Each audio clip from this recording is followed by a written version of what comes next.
The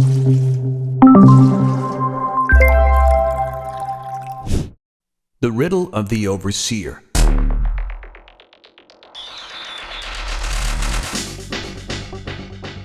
There are different theories about destiny. One says that destiny is the same as fate, that it is predetermined. No matter how much you try, you can't escape it. On the one hand, this interpretation seems hopeless because if your destiny is not one of the better ones, then there's no hope for improvement. On the other hand, there are always people who are content with this state of affairs because it's comforting when the future is more or less predictable, when it doesn't scare you with uncertainty. But for some people, the idea of not being able to escape their destiny evokes feelings of discontent and inner protest. They feel cheated, out of luck, and they start complaining. Why is life so unfair? One person has everything in excess, while another is constantly in need. Everything comes easy to one person, while another runs round and round like a mouse in a wheel getting nowhere. One person is gifted with beauty, intelligence, and strength, whereas another, unaware of what sin he is paying for, is labeled a second-class citizen his entire life. Why this injustice? Why does life, with its infinite variety, put limitations on certain people? Why are less fortunate people at fault? A deprived person feels resentment and tries to find an explanation for why things are the way they are. Then all kinds of teachings appear, like the ones that say you have bad karma and are paying for terrible sins committed in past lives. Other teachings try to explain why inequalities exist in the world and try to give hope by promising compensation to those who are suffering and in need. But these teachings also say that you will be rewarded somewhere in heaven or in another life. And no matter how you look at it, none of these explanations is satisfying, and it is not important whether your past and future lives exist or not, because you are aware of and remember only this life. In this sense, it is your only life. If you believe that fate is predetermined, then the only way to avoid depression is to surrender and accept your fate as it is. After all, the experts say you were unhappy because you were always dissatisfied due to wanting too much. That the only way to be happy is to be happy, that you need to take joy in life. So you agree, even though it doesn't quite work. But you still wonder, is there really something wrong with wanting more out of life? Why force myself to be happy when I'm not? It's just as impossible as forcing myself to love. Meanwhile, you're surrounded by so-called enlightened individuals who are busy calling for universal love and forgiveness. If you want to avoid harsh reality, you can put this illusion over your head like a blanket, and sure enough, you'll feel a little better. But deep down inside, you still don't fully understand why you should be forgiving people you hate or loving those you are indifferent to. What's the use? After all, it isn't natural happiness, it's forced happiness, as if joy, instead of coming to you by itself, needs to be squeezed out of you like toothpaste. Of course, some people aren't satisfied with the idea that life, their fate, is simply predetermined. They prefer to take joy in their achievements. For them, there is another concept of fate, that man forges his own happiness, that he must struggle to achieve happiness. To them, how could it be any other way? Smart people say that nothing comes easy, and it seems like an irrefutable fact. If you don't want to accept your life as it is, then you need to elbow your way to your own happiness.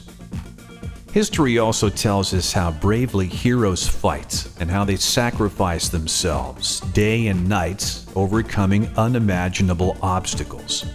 Those who win the battle are rewarded, but only after enduring tremendous burdens and loss.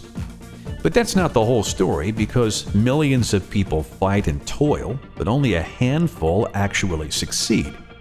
Which means that you can waste your entire life in a desperate struggle for a place in the sun all in vain. Is life that cruel? Is everything really so hopeless? The truth is that there is a way out, and it is simple because it is found on another level of existence. According to Transurfing, destiny is based on an entirely different view of the world. If you decide that fate is predetermined, something you are not in a position to change, then it will be that way. In that case, you willingly put your life into someone else's hands. You turn into a little paper boat that follows the waves of the sea, bending to their will. If, on the other hand, you believe that you shape your destiny, then you consciously take responsibility for everything that happens in your life. You struggle against the waves, trying to take control of your little boat. Keep in mind that your choice is always made into reality. What you choose is what you get. Whichever worldview you adopt, it will be the right one. At the same time, other people will disagree and argue with you simply because they are also right in whatever worldview they adopt. If you take any phenomenon in our reality and make it your point of reference, you can create an entire field of science. This field would have no contradictions in it and would successfully reflect one manifestation of reality. To create an entire knowledge system like a field of science, it's enough to take a couple of facts that don't have to be fully understood, but which nonetheless have a place in the system. For example, quantum physics is based on several improvable truths called postulates. They cannot be proved because they are the initial points of reference of quantum physics. In quantum physics, a micro-object can act as a particle in some cases and as a wave in others. Scientists cannot interpret such dualism, so they simply accept that this is the way things are. The postulates of quantum physics can accommodate the immense variety of shapes and forms through which our reality is manifested. 3 blind men can then agree that an elephant sometimes behaves as a pole and sometimes as a snake. If we choose to see a micro-object as a particle, we get a model of the atom first conceived by the famous physicist Niels Bohr. In that model, electrons revolve around the nucleus much as planets revolve around the sun. If, on the other hand, we take a wave as the micro-object's fundamental characteristic, then the atom looks like a blurred stain. Both models work, they just reflect different ways that reality can manifest. By its nature, the world is a whole, yet it is always taking on different appearances. As we try to explain one appearance, another enters and contradicts the first. Scientists try to unite different manifestations of reality so that contradictions can be removed. However, that is extremely hard to do. There is only one fact that is not subject to doubt, a fact that is able to unite and reconcile all branches of knowledge and the immense variety of forms through which reality can appear to us. This one fact is that the diversity of variations is the foremost and fundamental quality of our world. By trying to explain separate manifestations, different schools of thought avoid the fact of the multiplicity of variations. They treat multiplicity as the beginning of the story, the point of origin, and they regard any branches of knowledge are secondary to it. But no one bothers with the point of origin as it contains no information. But oh yes, it does. It contains the most incredible information. We will use the multiplicity of variations as our starting point to solve the riddle of the overseer in my dream. We will see that reality can manifest in an infinite number of ways. And despite the general nature of this claim, we will find that it reveals interesting and unexpected knowledge. Let's start with the fact that all forms through which reality manifests must have an origin, a place where the multitude of variations exists. Where are the laws of our world recorded? The world reveals itself as matter moving through space and time, and moving matter is subject to certain laws. If we distribute points on a graph according to a mathematical formula, we could say that the movement of a point along the graph is governed by a defined function. However, the formulas and laws are just abstract inventions of our minds, created to facilitate our understanding and explain what we perceive with our senses. It's highly unlikely that nature is keeping these formulas and laws hidden somewhere. How else can we fix points on a graph? Well, we can store the coordinates for each point, which is already a problem because there is an infinite number of them. Our memory is only so big and cannot handle such a massive amount of information. But to nature, infinity is not a problem. There is no need for nature to map the location or movement of points on a graph by using a formula. If we break up a linear function into an infinite number of small points, then each point can be a cause and each consecutive point can be an effect. Thus, the movement of any material point in space and time can be seen as an infinitely long and continuous chain of infinitely small causes and effects. Science uses laws to represent the motion of matter, while nature houses this motion in its pure form, as an infinite number of causes and effects. Broadly speaking, data about every possible material object and its path along the infinite number of points is stored in a field of information that we will refer to as the space of variations. This space of variations contains information about everything that was, is, and will be. The space of variations is an informational structure with a material basis. It contains all possible variations of any event that could take place. We can say that the space of variations contains all information. Even though our minds don't know exactly how this information is preserved, the essential thing to remember is that the space of variations works as a template, a coordinate network for moving matter through space and time. Each point in the space of variations contains its own variations of a particular event. To make this easier to understand, imagine that a variation consists of a script and decorations. The script is the path along which matter is transported, while decorations represent the external view or form that manifests as reality. The space of variations can also be divided into sectors, with each sector having its own script and decorations. The more space between sectors, the greater the differences in scripts and decorations. In this scheme, a multitude of variations represents your destiny.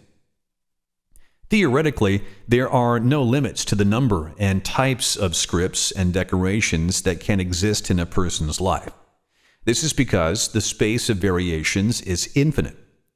The least significant event could have an impact on your destiny. Your life is just like any other transportation of matter. It is nothing but a chain of causes and effects. In the space of variations, cause and effect are closely linked. One follows the other, and the sectors of your destiny form a life track. The scripts and decorations on a track are more or less the same. Your life flows evenly in one direction until an event takes place that changes the scripts and decorations.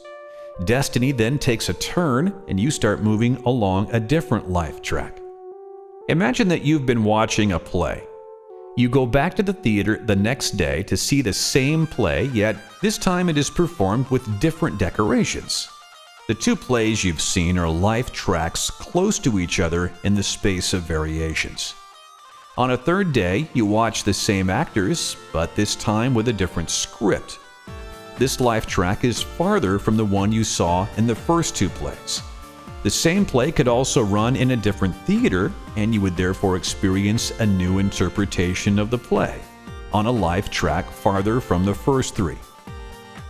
Reality manifests itself in all its multiplicity precisely because the number of variations is infinite. Any point of origin can flow into the chain of causes and effects. Based on the point of origin you choose, you get a corresponding manifestation of reality. In effect, reality unfolds along a life track depending on the selected point of origin. Everyone gets what he or she chooses. You have the right to choose just because the infinity of variations already exists. No one prevents you from selecting whichever destiny you want. Mastering your destiny comes down to one simple thing: making a choice. And transurfing gives you the answer to the question of how to make that choice. Picture a water pipe. A frozen ring is slowly moving along the pipe so that water in the pipe freezes only at the location of the ring. As the freezing ring passes along a particular spot, water molecules inside the pipe freeze into ice crystals. Then the ice melts and the water molecules are released again. Of course, the ice crystals themselves aren't moving through the pipe. It is the structure of ice, the frozen state, that is moving. Metaphorically, the water in the pipe represents the space of variations, while the ice crystals in each location represents a material manifestation of variations. The water molecules represent people, and their position in the crystal structure manifests as a possible variation of destiny. There is no answer as to what the freezing ring represents. In other words, why and how can an informational structure be transformed into matter? In the micro world of quantum physics, matter can take the form of a bundle of energy. Microparticles are being born and destroyed repeatedly in vacuum space, so in a way, matter exists. But at the same time, matter doesn't have a material substance. The only thing that is clear is that everything tangible is based on intangible energy.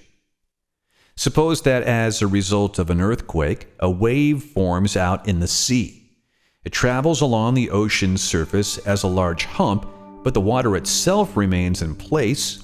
It is not the mass of water that is moving, but rather the manifestation of its energy potential.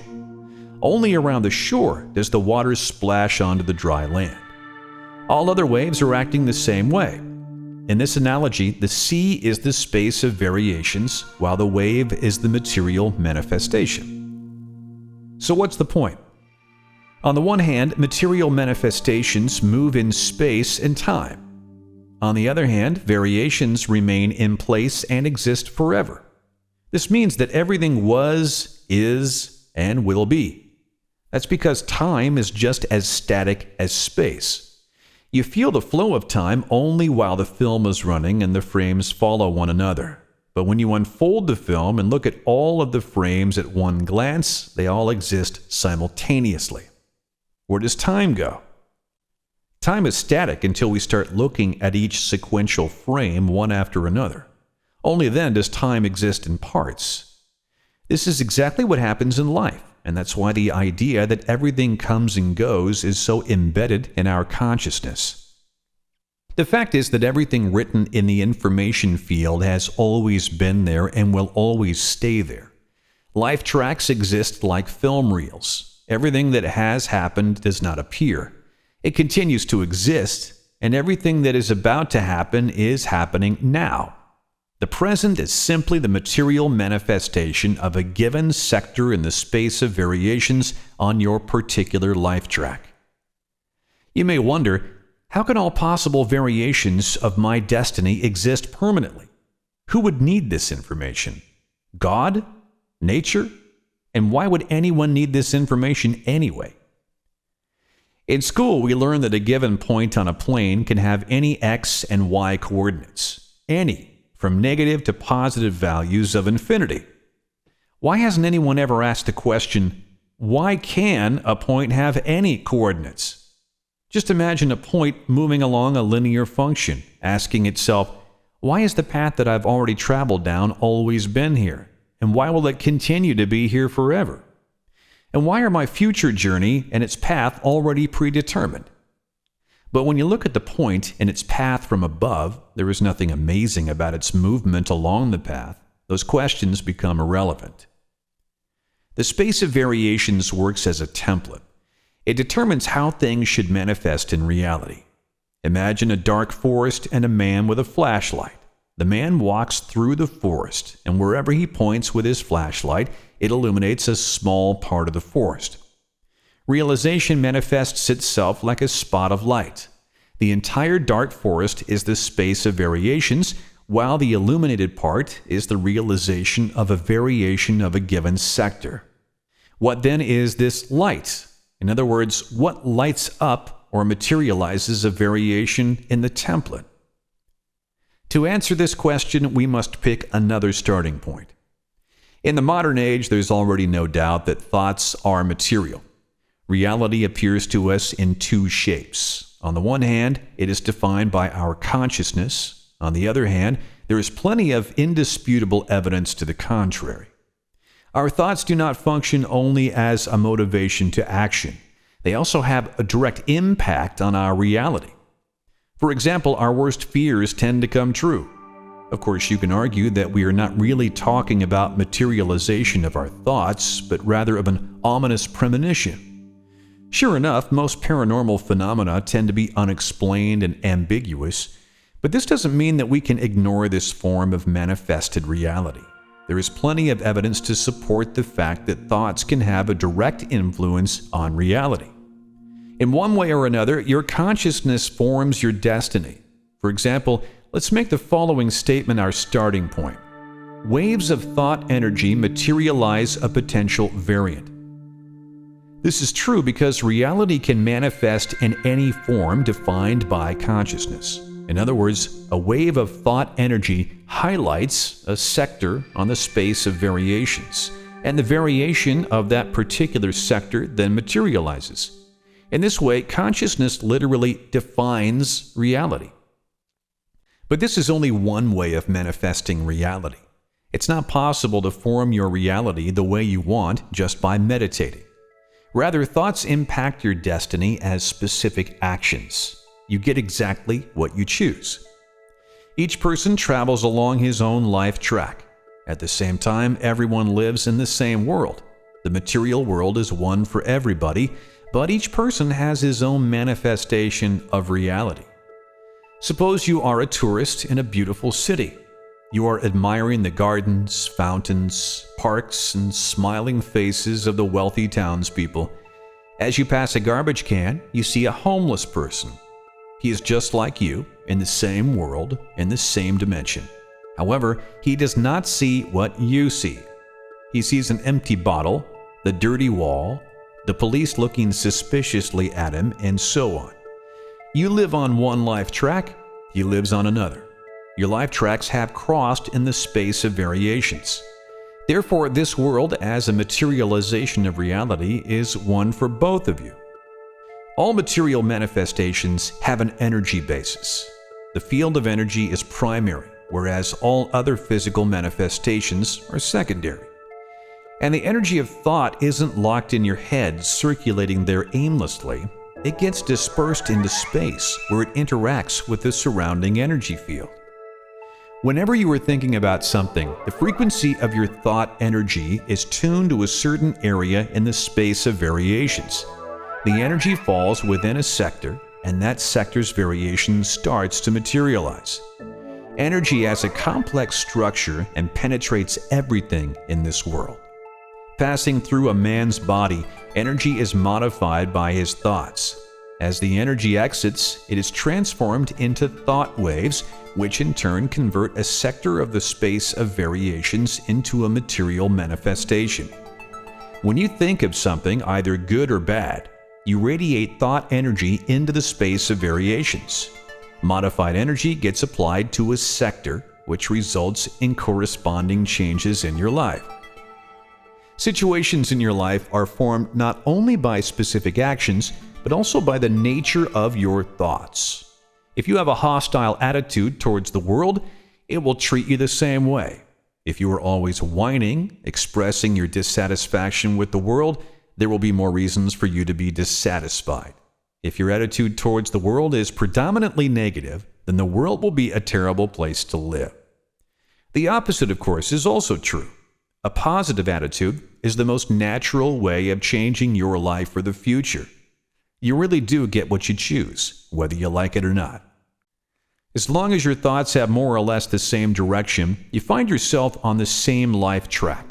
As soon as your attitude to reality changes, in one way or another, your thought waves acquire new characteristics, and the material manifestation of your world moves from one track to another. On that new track, events follow a completely different script in agreement with the parameters of your radiation. If for some reason you don't like the script, you'll struggle trying to change the situation. Every person presented with obstacles reacts negatively, expressing dissatisfaction or becoming depressed. Their thought waves then transfer them to a track where they encounter even more obstacles. From there, life rolls faster and faster downhill. This process may seem beyond your control, but in fact you are the one responsible for directing your energy of manifestation into problematic areas of the space of variations. You believe that by doing what you are doing, you are effectively overcoming obstacles. But in reality, you get exactly what you chose. If you choose to fight obstacles, you will have more than enough of them to fight. If you are preoccupied with thinking about problems, they will always be there in your life. Even though you direct your actions to change the situation on your current life track, you can never change a script itself in the space of variations. You can only choose another script. Even as you try to change unpleasant events in a script, you are thinking precisely of things you don't like. That thought energy then causes those things to materialize, and you get exactly what you don't want.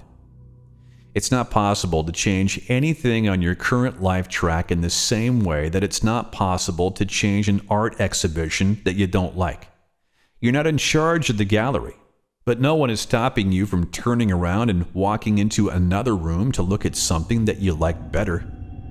Of course, crossing to another life track where everyone gets what he or she wants doesn't happen simply by wanting it. Not all thoughts can be manifested, and not all desires are fulfilled. This is not because of the content or thoughts, but because of their nature. Simply dreaming about or wishing for something does not mean choosing it. Dreams don't come true. It's necessary to fulfill certain conditions for your dreams to come true. For each person, there are an infinite number of life tracks, destinies, in the space of variations. We have no reason to resent our destiny because we have been given the right to choose. Our only problem is that we don't know how to choose. The world appears to us in its multitude of possibilities as if it was created to satisfy any possible need. Anyone can find everything they ever wanted in this world. Even in different areas of knowledge, the world appears to us the way we want to see it. For example, idealism claims that the world is an illusion, and the world agrees. Materialism claims the opposite, and the world again has nothing against that opinion. People argue among themselves, imposing their opinions on each other, while the world shows that they are all right. The principles of Islam state that the fate of a man is recorded in the book, which means that fate is predetermined and you can't run away from it. Similar statements can be found in other religions. It is true that fate is already predetermined. The religious claims are wrong only in the idea that there is only one variation of a person's fate, when in actuality there are an infinite number of variations. You can't hide from your destiny. And to some degree that's true because you can't change the script of a variation. Fighting the world around you so that you can change your destiny is a difficult and unrewarding task. So don't try to change the script. Simply choose the variation you like most. The space of variations, where is it located? It's difficult to answer this question. Given our three-dimensional perception, we could say that the space of variations is everywhere and nowhere at the same time. Imagine an infinite plane that does not have a beginning or end, and on that plane live tiny two-dimensional people. They don't suspect that there is such a thing as a third dimension. It seems to them that this flat plane is the world, and they cannot understand how anything could ever exist beyond its boundaries. Yet we know that we need only to add a third dimension to this model, and suddenly an infinite number of flat planes can be created. It is actually trivial to argue about the advantages of any given model in infinite space. Try to picture the infinity of increasing distances, such as outer space. Far off in the distance, there are no boundaries. The infinity of decreasing distances, strange as it may sound, also has no limits. We can only observe a limited part of the visible universe. Both the telescope and the microscope have their limits, and infinity on a micro level is no different from infinity on a macro level. There is a theory that the visible universe was created by the Big Bang. Ever since, according to this theory, the universe has been constantly expanding in all directions. Bodies move through the cosmos at great speeds, but if we change our point of view and take into account the enormous distances involved in the process, it would seem to us that this expansion is happening very slowly over an extremely long period of time. It's also a known fact that in a vacuum, at any given moment, elementary particles appear out of nowhere and disappear as suddenly as they appeared. Considering the relativity of space and time, we can consider each particle as a separate universe, similar to our own. After all, we don't know anything about how elementary particles are being made. According to physicists, elementary particles can sometimes appear as waves and sometimes as particles.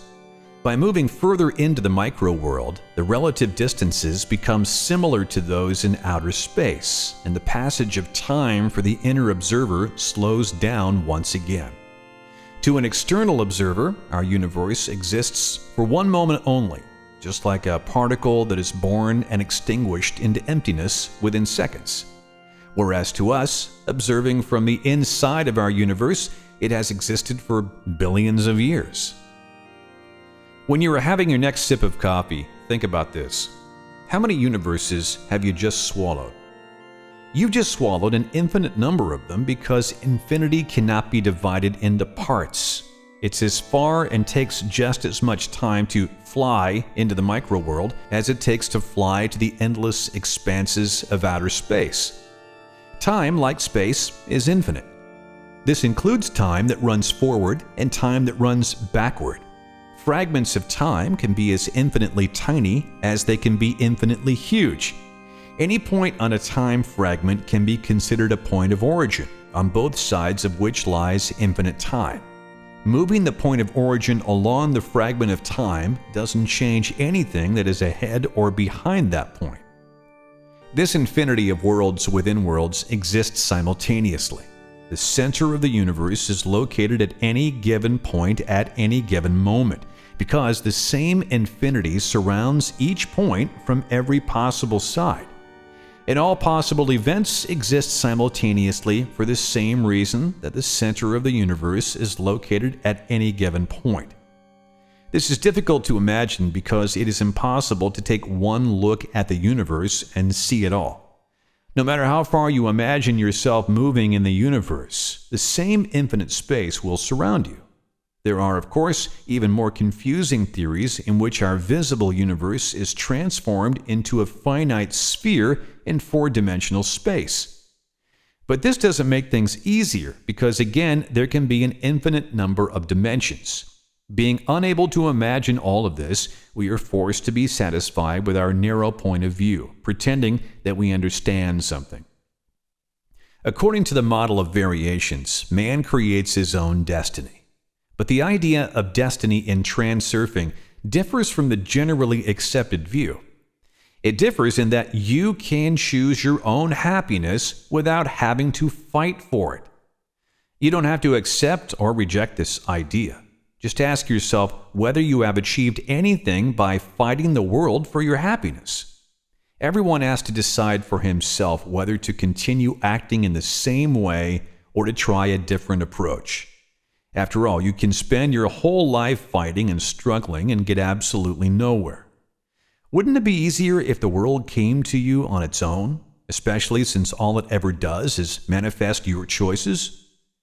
Whatever you decide to order from the menu, it is always delivered to you, no matter what. But making a choice is not the same as wishing something. Wishes are granted only in fairy tales. Summary.